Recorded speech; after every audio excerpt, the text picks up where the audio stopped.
in this small demo of the debugging environment, I want to show you some specific features in debugging and how things work with debuggers. So, we will go back to this program where we were looking at prime numbers. Just to recollect, we declared that 2 and 3 will be prime numbers, and for the other prime numbers we will actually go and evaluate based on this small logic that we discussed. If some for a number p, we are going to check against all the prime numbers that are less than it, and if it is even divisible by one of them, we will declare that it is composite. Otherwise, at the end of checking all the prime numbers, if the number is still not divisible, then we will say that p is prime.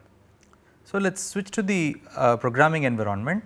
We saw this program earlier, and so the only modification that we have is I have defined n to be 10, so that we can quickly see what is happening.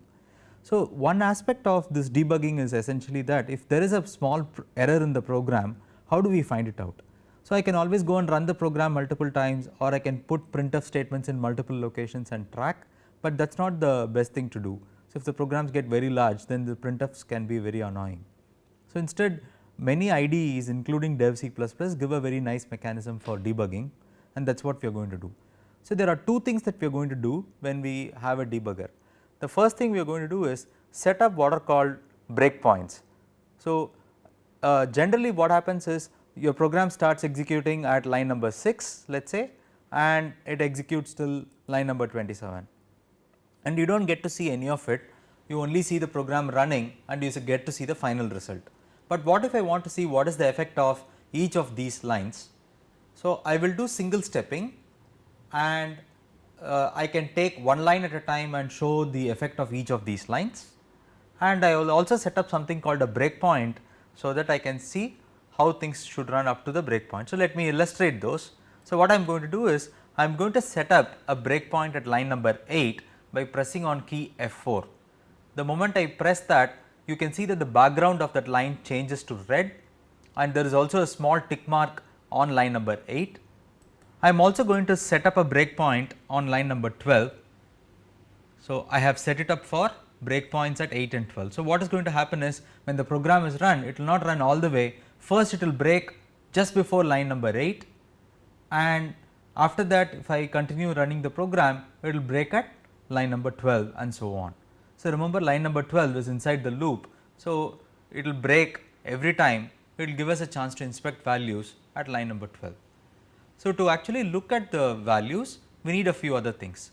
So, I am going to click on debug, so that the debugging is turned on, and I am going to add watch on a few variables. So, what are the variables of interest? I want to see what primes is, and if you see that, right. So, primes seems to have all these values which we really do not want, and this is the first thing that you should be observing. So, there are values of primes, and since primes is uninitialized, remember we are in we have still not executed the program, we are just in line number 8. So, we do not know what values must be there for primes. Let us also watch p, which is the value that we want. We watch I, let us watch prime index, and finally, let us also watch is prime. So, I want to show how these things change as we run the program. So, watch the left side, you will see all these variables that are there, and let us see what happens now. So, as of now I am going to do F7, which is single step. So, it will go one line at a time. So, primes of 0 is now 2 and primes of 1 is 3. So, as I keep pressing F7, it goes one line at a time, and whatever line is to be executed will be highlighted. So, as of now line numbers 8 and 9 have executed. So, 2 and 3 went to the first entries in primes. So, now I go to line number 10, I execute it. So, prime index became 2. So, I am going to start filling up prime numbers from location 2 onwards. So, as of now 2 and 3 are correct, I am going to start filling up from location 2 onwards. And what is the value now? P is 5, I am going to check whether 5 is prime or not. I assume that it is prime to start with. So, now the whole program is ready for running. We have various things 2, 1, 3 are already in place.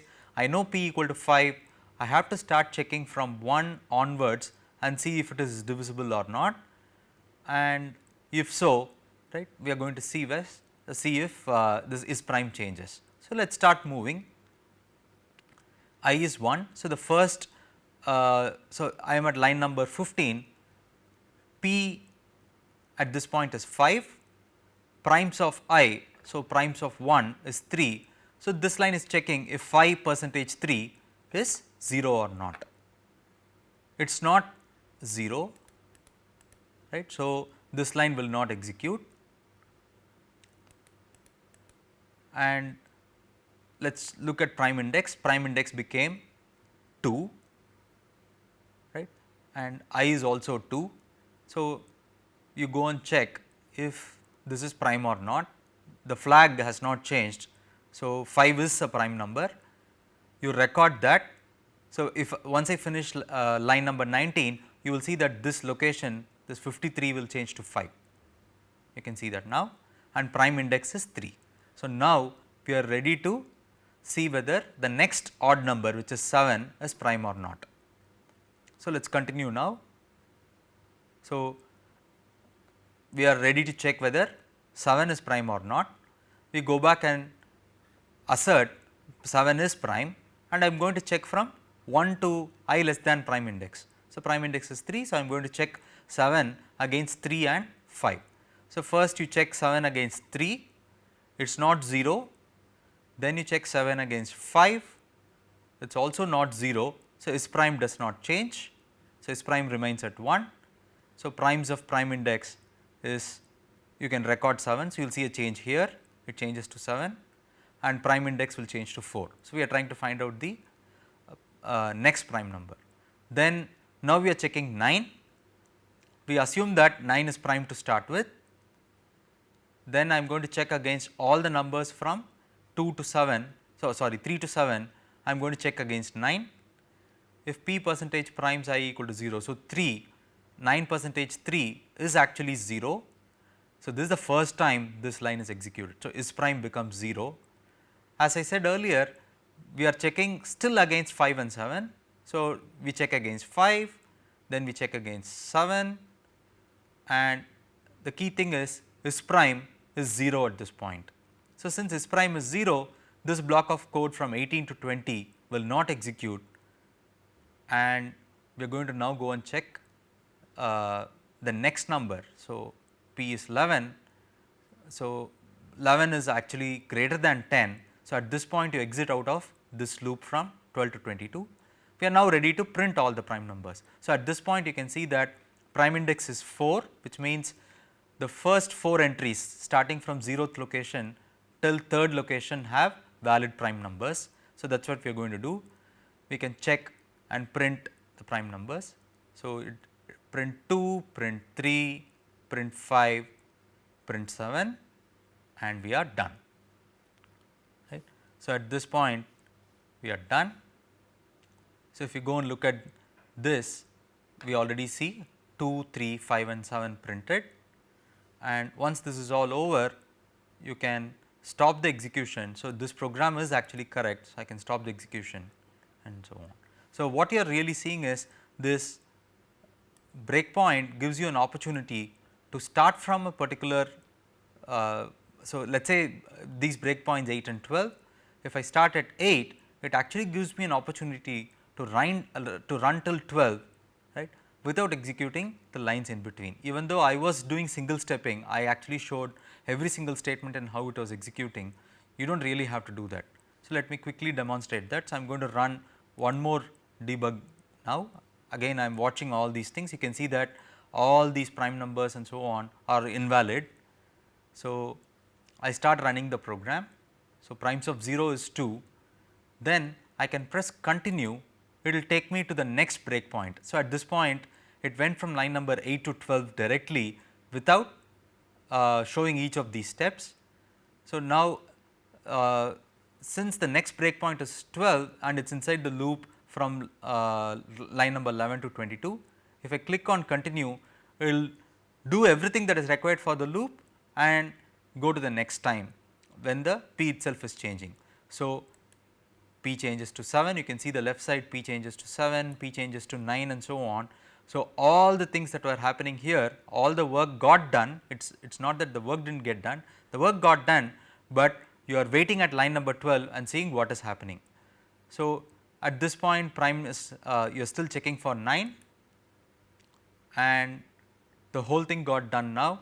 You can go and see that the program is executed, and if I we have run till the end of the program.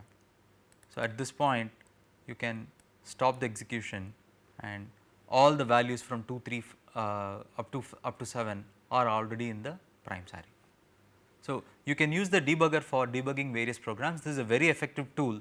I suggest that you get used to this debugging, so that you can check all your programs once before you go and do your homeworks on the website. And this is a very useful utility. So, I cannot emphasize this more. You have a good handle of how the debugger is used, and you do not have to print screenfuls of debugging statements. Instead, use the debugger effectively. So, the key trick will be in finding out what variables you want to watch and where to set your breakpoints. So, I knew this ahead of time. So, I had set breakpoints at line number 12 and line number 8, but you have to be careful about where you are setting your breakpoints. It does not make sense to set breakpoints at every line. Thank you very much.